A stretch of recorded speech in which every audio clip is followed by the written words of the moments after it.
Well, welcome back first. Tell us how the move came about.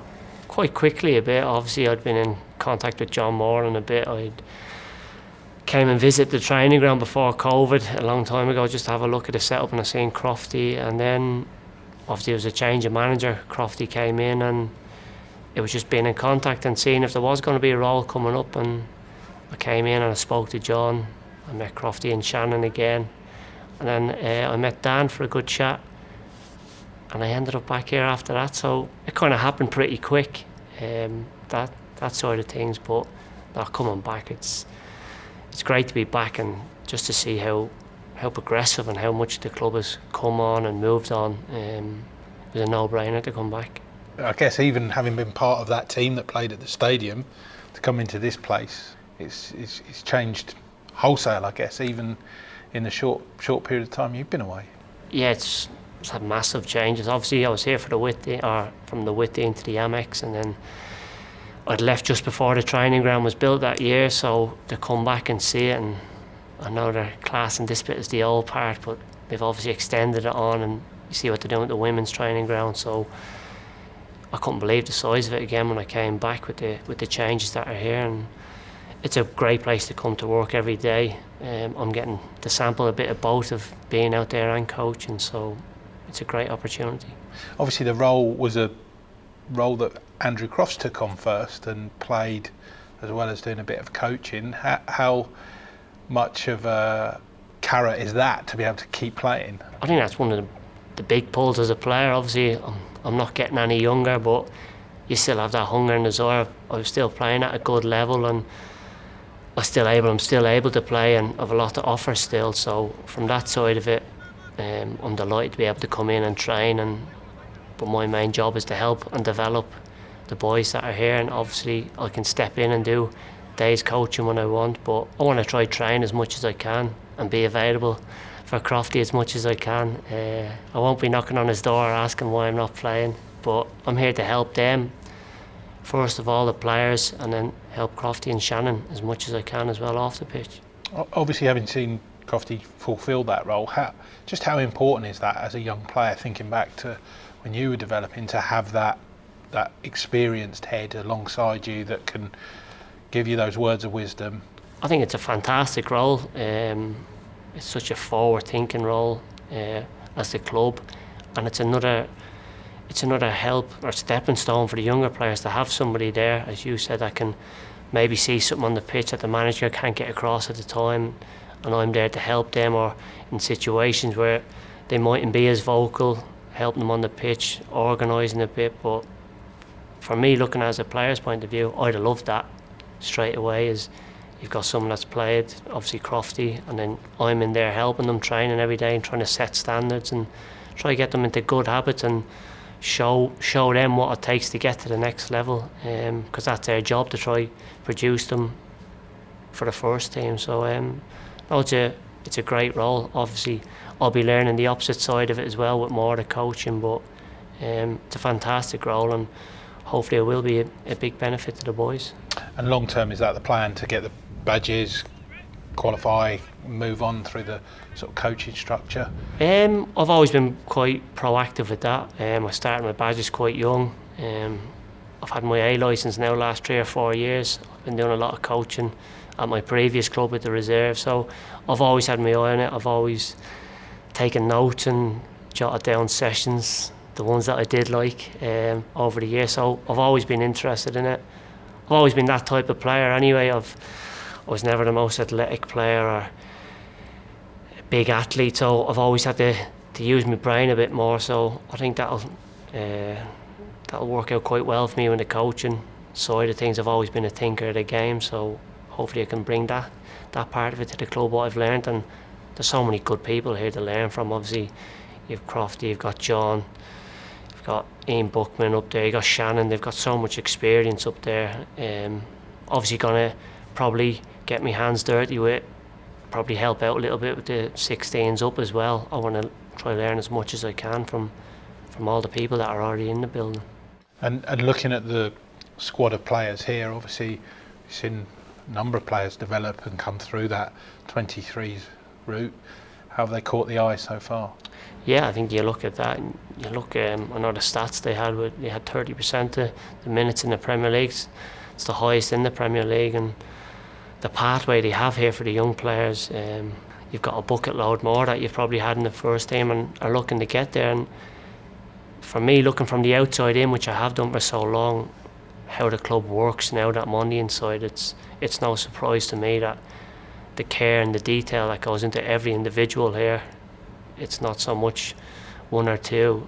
It's everyone that's in the building, and you're given all the tools to get there, and it's up to you. And you can see with the club now how much they are producing. It has taken time. I think people probably outside don't realise it's probably taken 10 years to build it all up, and now you're really starting to see all the results of hard work that has gone on in the academy, and the money that the chairman's put in the stadium, the training ground, and the academy.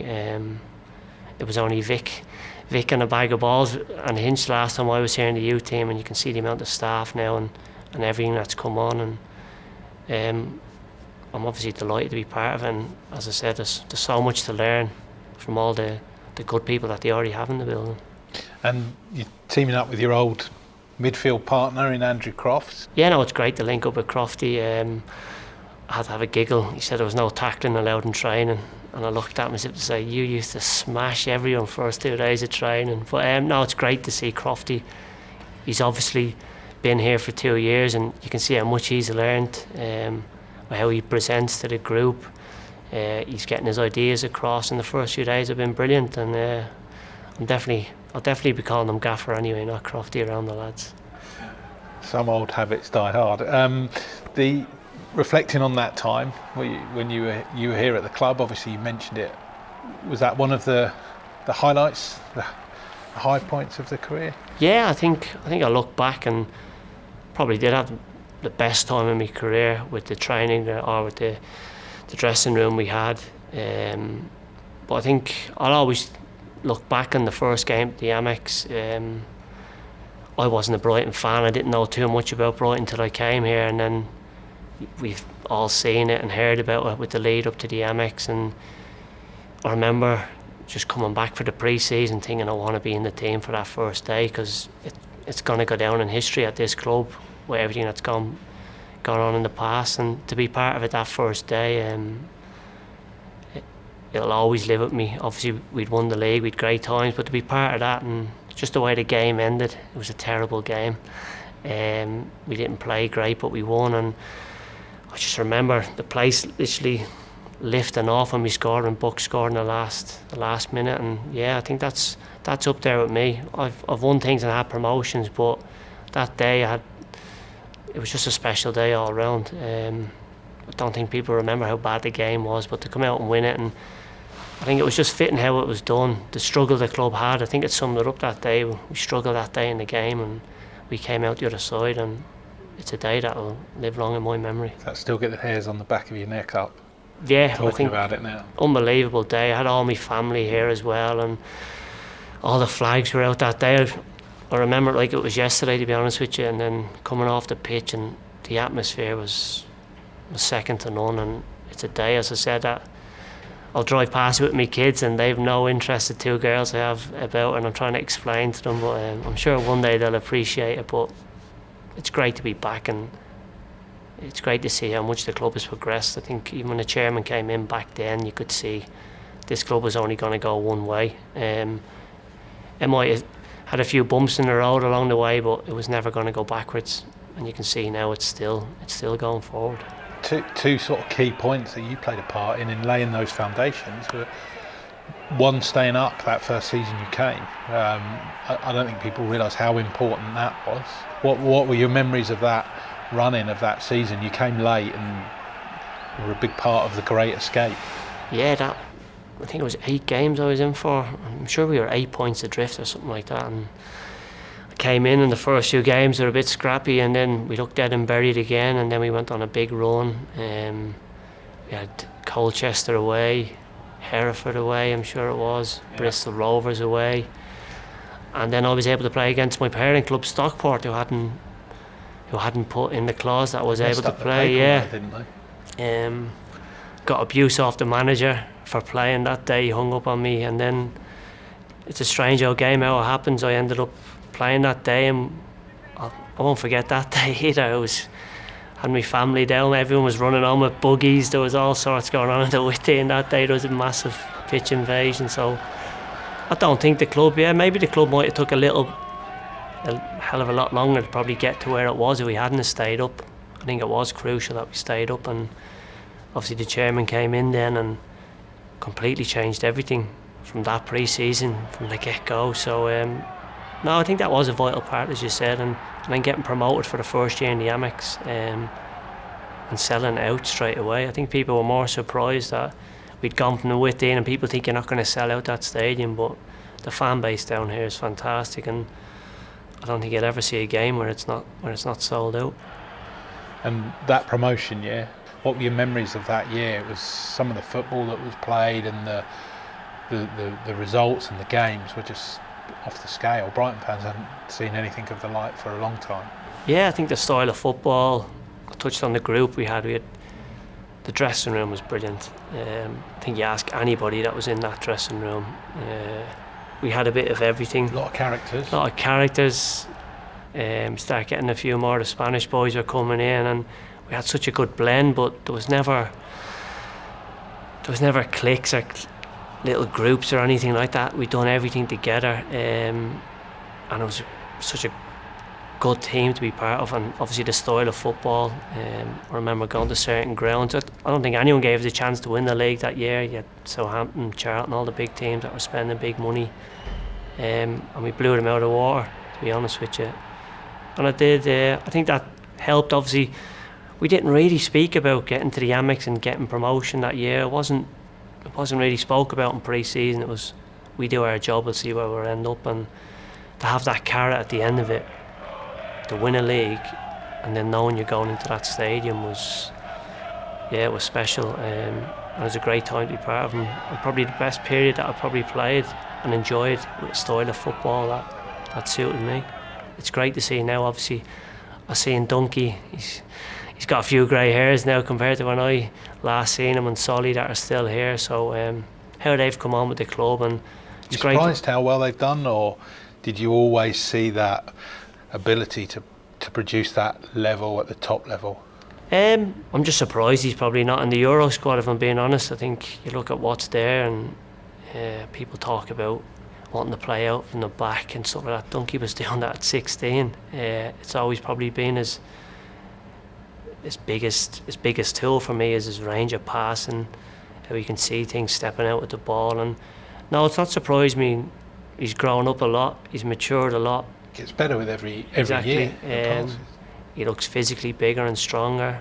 He's getting quicker somehow. But no, it's not surprised me with Donkey, and it's great to see that now he's club captain and he's taken that responsibility on. And I think Solly was always going to be one of them as well. He's such a down-to-earth character. He's hard working, and he's got a lot of ability. I don't think people realise how much ability he has. He can play in a variety of positions as well. So he's obviously got a very good footballing brain as well, and he was really coming into it until he got injured. I think he was close to an England call-up at one stage as well. So no, it's great to see the two lads, and as I said, probably even better for them. They've been part of the old regime with the old training ground at the sea now. It's great to have people like that, and they know all about the club, and it's always good having them in and around the place. Are you relishing, as you look ahead to the new season, the EFL trophy? Yeah, definitely. I think if I was a younger player there, the 3 games you want to relish, you're playing against proper men. It means something, and you've got a chance to go on in the tournament. I think the year before last they'd done quite well getting out of the group, so that's your aim, to get out of the group straight away, gain as much experience as you can. I'll obviously know a lot of the players that I'll be playing against as well, so the lads have obviously been asking about what the teams are like, what the grounds are like, and it'll be a great experience for them. Going to Walsall, Northampton, seeing what it's like to be out there. Some have been on loan, some won't, so it might be a shock to the system, but it's a great competition and it's a great learning curve for them, and hopefully I'll be able to play and help them in them games as much as I can. But I'm looking forward to all the games. Yeah, more so the home games after seeing the pitch outside. The pitches they're like a bowling green out there, so I think you can look forward to every game.